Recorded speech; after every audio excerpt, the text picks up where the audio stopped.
Yo, what's going on, guys?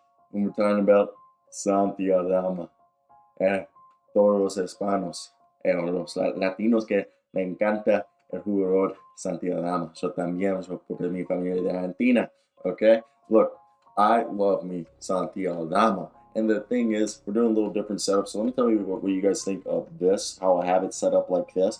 But you guys know, I've been following Santi Aldama since 2019. Go on my Twitter. I'm the first guy to say that he was a steal. I was the first one to be covering him. All Santi Aldama videos, besides from Draft Express, which you'll see right here, have been. I was like the first one. Okay, I will claim this wave. I will. I've been loving the guy. He went to college literally 15 minutes from where I'm sitting right now. I'm visiting my folks in Maryland, and I go to school out in Kansas. And Santi Aldama is a guy that has been getting better and better. Also, I threw in a Draft Express video in here that talks about Santi Aldama was a guard growing up. Now he's a 6'11" freaking phenom. And we already know the future is going to be Jaren Jackson Jr. and Santi Aldama in the front court. Then you're going to have Brandon Clark and Xavier Tillman off the bench, hopefully with David Roddy, Jake LaRavia, etc. And Kevin Lofton Jr. But let's talk about my man, Santi Aldama. First up, his stats for the season: 10.2 points, 5.7 rebounds, 1.5 assists.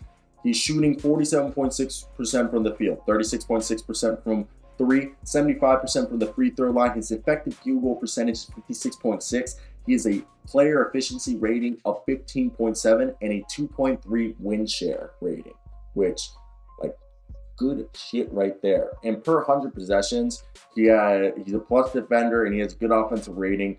Per 36 numbers, the guy would be technically averaging 15 points a night, 8 rebounds, a block and a half a night, a steal and a half a night, and dishing out 2 assists. So that's there if you guys care for all those numbers. And I don't think that's even important. It's just the way he's a Swiss Army knife. Some nights they need more rebounding from him. Some nights they need more, passing from him.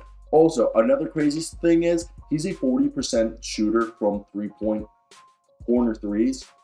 So on corner threes, he's going to be a guy who's just literally going to be sniping them down. And I think that's just something that you got to keep in there.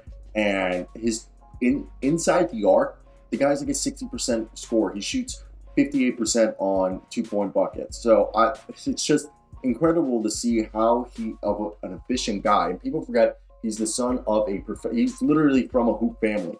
His father, Santiago Aldama, played professionally in Spain and represented Spain in the 1992 Olympics. His uncle also played professional hoops in Spain. So unsurprisingly, his game developed very early.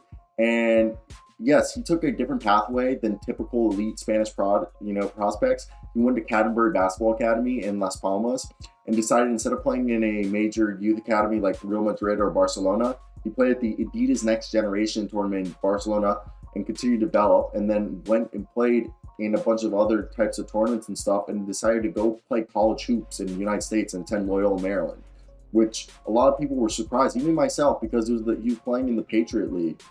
And that ended up, was lower level of basketball. And stuff like that was that it was over here. And you look at guys like Santi Aldama, who's 6'11" with a 7'1" wingspan, and you wouldn't think that he's the most athletic guy, but he is very fluid. He has very good coordination, and just like the stuff I find really interesting about how he plays is he's just really good. Okay, just really good. And I find his ability, it's just, first off, the IQ and the acumen of how he reads the floor is just, I love what he's able to do. People were like, oh, coming out of college, the quality of competition was the reason why he fell. Dude, this guy was a first-round pick, and he told teams, if you don't take me in the first, I'm just going to go play professionally in Spain. I'd rather do that, okay?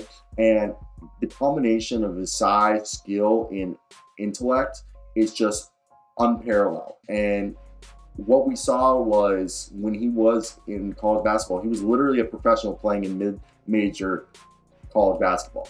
And he's shown, though, that it wasn't just a fluke. And for me, I think he's a guy that has, look, he fits the modern style as a playmaking 5, whose perimeter skill, due to his past, as a guy growing up as a guard, and his decision-making level, he processes the game at such an elite level that it's easy to see how with the strength training and the conditioning he's seen, he's going to be a high-level starting NBA player, perhaps become an all-star or even an all-NBA player. And that's just maybe being overzealous, but I've been that high on Santi Aldama for this long. So let me know what your thoughts are. Did you guys like this also? Santi Aldama is so much fun. So much fun. But yeah, that's it for me, guys. Like, comment, subscribe. Are you guys on the Santi Aldama wave? If not, why aren't you? Guy's so good. He's my favorite player. Seriously. Like, comment, subscribe. If you guys did want to hear anything else, let me know down below. Goodbye.